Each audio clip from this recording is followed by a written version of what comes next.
Good evening. I'm Trey Gowdy. Welcome to Sunday Night in America. To those of you who joined us last week, thank you. You made our first show better than we ever could have imagined or hoped for. To those of you joining us for the first time tonight, welcome and thank you. Last Sunday, I posed a question to Tim Scott that's worth posing to ourselves. The question was simply this: what is the state of our union? What is the state of our country? What gives you reason for optimism and what gives you cause for concern? And we'll get to the good news before we say goodbye tonight. For now, let's take the more difficult question. What concerns you about the state of our union?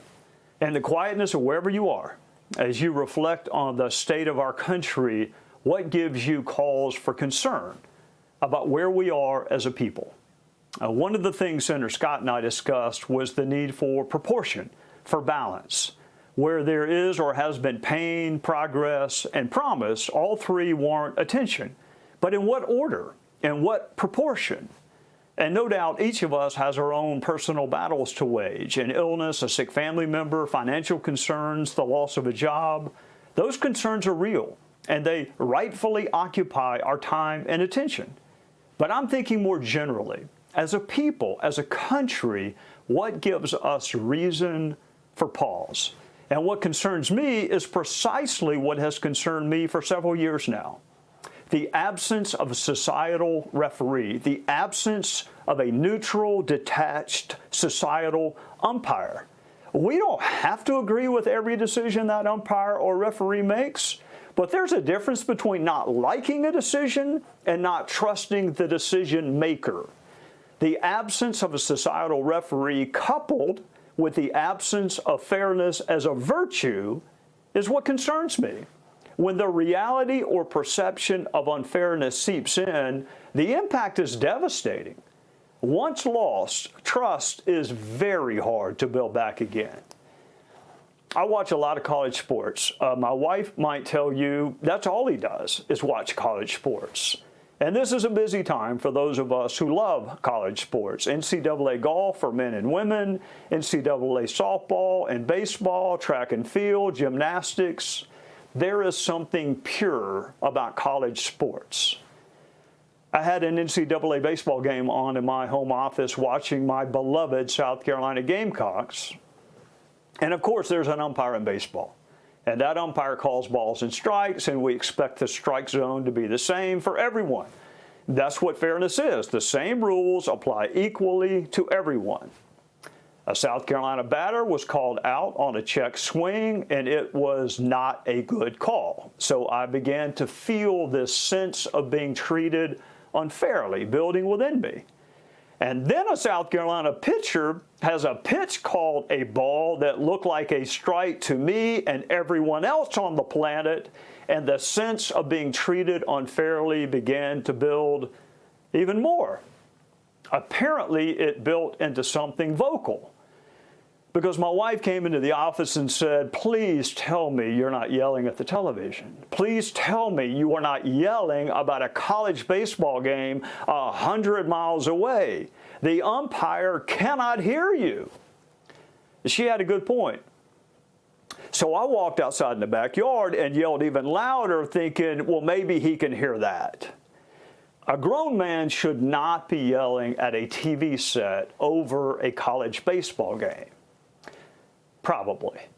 But the perception of unfairness impacts us. It changes us. It makes us do things we would not ordinarily do. Being falsely accused or convicted is terrible.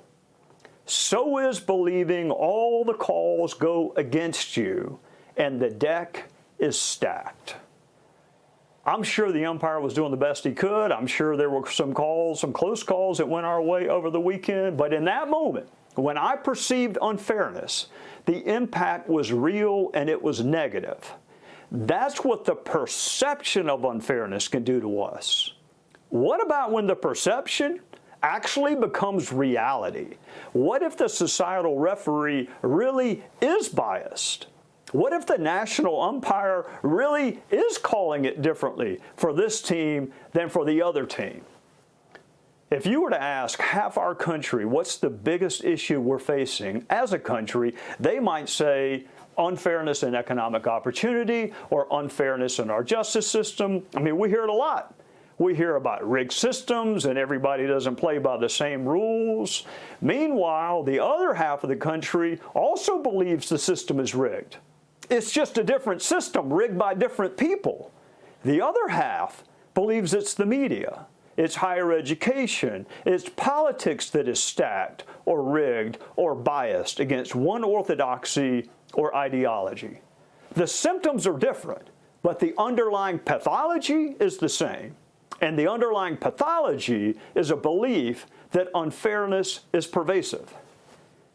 We can handle mistakes. We should not accept a lack of fairness from any institution. The institution which is supposed to be that neutral, detached referee is the media. Supposed to be. But at least half the country believes the referee is really pulling for the other side. The other institution we frequently hear cited as a societal referee is the justice system. And that too is under assault, and for reasons that are not hard to see in some instances. So we have a choice as a country. We can pick a sport. We can be like golf, where the players call the penalties on themselves. It's a game rooted in honor and integrity, where people actually police themselves. We can be like baseball, where there's an umpire, but we must insist and require that that umpire be fair.